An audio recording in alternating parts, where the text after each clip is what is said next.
called a needle cast every year. As soon as the weather gets hot, you can count on it. Last year it was a big needle cast. This year was a big needle cast.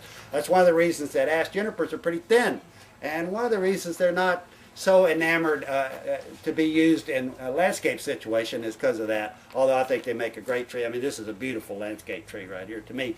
But anyway, the needle cast mixing with the alkaline soils makes the soil just good enough that live oaks and Mexican plums and the sumacs and the sages can get a hold and start growing.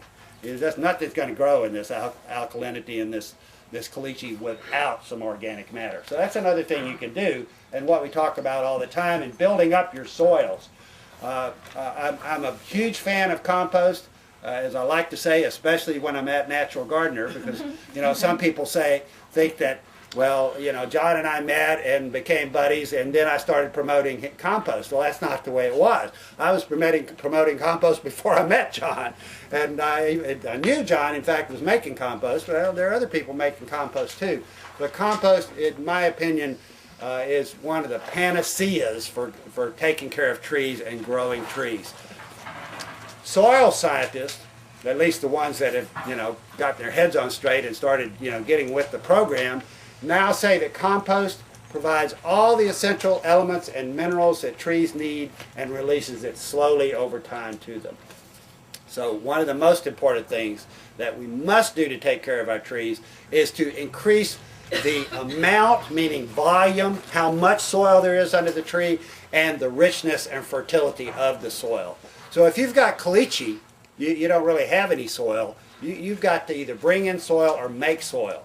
And under your tree, for example, if you've, I visited a woman this week, and I have a soil probe. It's a little tube that you stick down in the ground, and you can pull up a core of soil, and you can see the little fine feeder roots in it, and see the soil profile, see how much soil they have. And so, it's about 2 feet long, and I go out about halfway under the drip line of this big live oak tree, and I stick that thing on the ground, and I get ready to push it down, and it will not go at all. I mean, it just won't go. It's like it might as well be concrete. It's supposed to be soil, but it's concrete. And so, another thing about tree roots is that we've learned that tree roots require as much air as water to survive, and where they get that air, of course, is in the soil. And a little tree root moving through soil, and what soil compaction means is the air has been pressed out of it, and the more compacted it is, the more air pushed out of it. So that once you get soil pretty compacted, it doesn't even have to be really compacted, but pretty compacted, tree roots simply can't grow in it. And that ground that I was trying to stick my soil core into, it didn't have any tree roots in it. It was right under the branches. And with many of our trees, their root systems have contracted back to pretty near the trunk in a situation like that. If you've got pretty nice soil, you've been taking care of it, you've been adding compost or other good garden soil, for example, you've been keeping it, fairly even moisture, not letting it get too dried out, that's the kind of soil that tree roots just love.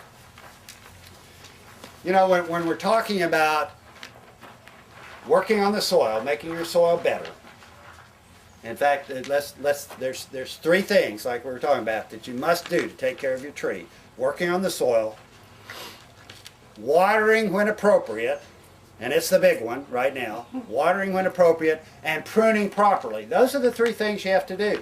If you do those things and you begin to learn about those things, you're going to know much better how to take care of your tree. So working on the soil and watering, 2 of those 3, it's the root system that we're working on. And so the root system is huge. And we arborists, it hasn't been 25 years ago, we arborists never thought about tree roots. To evaluate and assess a tree, we walked up to it, we looked up. Nowadays, to assess and evaluate the tree, the first thing we do is look down.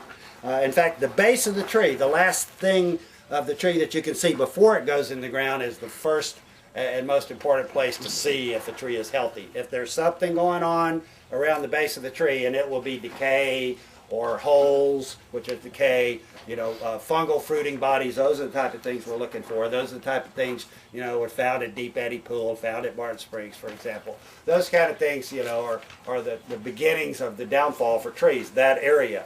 But the root system, which we cannot see, is really important to try to start thinking about.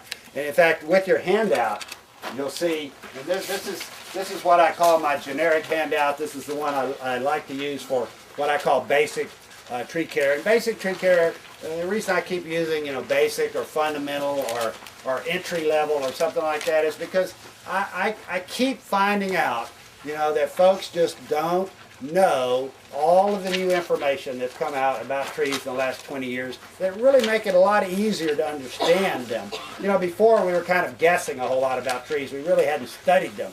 But for the last 20 years, tree scientists have really been studying trees. We've learned a lot about them. And there are still an awful lot of people, it's just astounding really to me, that think root systems go down. Root systems don't go down, they go out.